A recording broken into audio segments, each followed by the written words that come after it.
Takes place from lower energy level to higher energy level. इसका मतलब क्या हुआ कि पहले लोअर एनर्जी लेवल के ऑर्बिटल्स भरेंगे, फिर उसके बाद हायर एनर्जी लेवल का ऑर्बिटल भरेगा।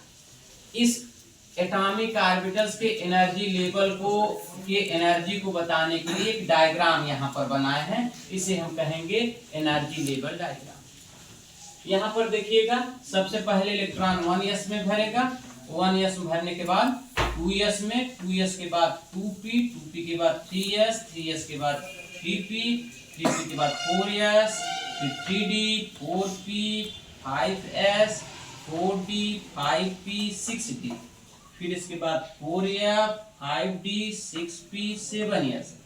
अब अगर इसको हम एनर्जी लेवल को दिखाना चाहें, ये हो गया। देखिए यहाँ पर हमने 1s से ज्यादा एनर्जी 2s की, 2s से ज्यादा एनर्जी 2p, 2p से ज्यादा 3s, 3s से ज्यादा 3p, फिर 4s, 3d, 4p, 5s, 4d, 5p, 6s, 4f, 5d, 6p और 7s। तो ये तो एनर्जी लेवल होगा। पहले लोअर एनर्जी लेवल में भरेगा, फिर उसके बाद हायर एनर्जी लेवल में भरेगा। और ये भी है कि अबाव का जो मतलब होगा, अबाव का मतलब होता है बिल्डअप, और बिल्डअप का मतलब हो इलेक्ट्रॉन जो भरेंगे एटॉमिक ऑर्बिटल्स में, इसलिए अबाव नियम को हम बिल्डिंग अप प्रिंसिपल भी, अबाव प्रिंसिपल को बिल्डिंग अप प्रिंसिपल भी कहते हैं।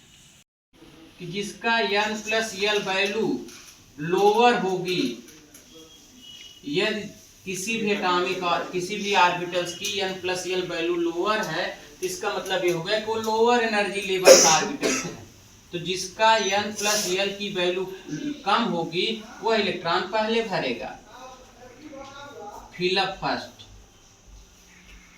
जिसकी वैल्यू लोअर होगी वो पहले फिलअप होगा, और जिसकी वैल्यू n+l की वैल्यू यदि हायर होगी तो उसकी एनर्जी ज्यादा होगी और वो बाद में भरेगा, वह बाद में भरेगा, लेटर फिलअप।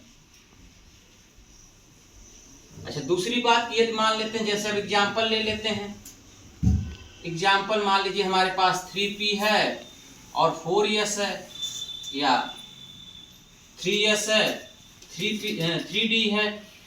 इन दोनों में 3p और 3d में यहाँ पर इसके लिए n+l की वैल्यू 3 + 1 बराबर 4, और यहाँ पर वैल्यू हुई 3 + 2 बराबर 5। तो यहाँ पर इसकी एनर्जी लोअर हो गई और इसकी एनर्जी हायर हो गई। इसकी एनर्जी क्या हो गई? ये एनर्जी लोअर हो गई और ये एनर्जी हायर हो गई। तो इन दोनों ऑर्बिटल्स में तो सबसे पहले 3p भरेगा और फिर उसके बाद 3d भरेगा। दूसरा नियम, यदि मान लीजिए n+l की वैल्यू यदि सेम आ रही है, जैसे अगर मान लो 3d है और 4s है, इसके लिए n+l 3 + 2 4p कर लिया, ये हो गया 5 और ये भी हो गया 4 + 1 बराबर 5। दोनों की 3d और 4p दोनों की n+l की वैल्यू सेम आ रही है। तो अब इलेक्ट्रॉन सबसे पहले किसमें भरेगा? जिसमें n की वैल्यू लोअर होगी इसमें इलेक्ट्रॉन पहले भरेगा, और जहां पर n की वैल्यू ज्यादा होगी वो बाद में भरेगा।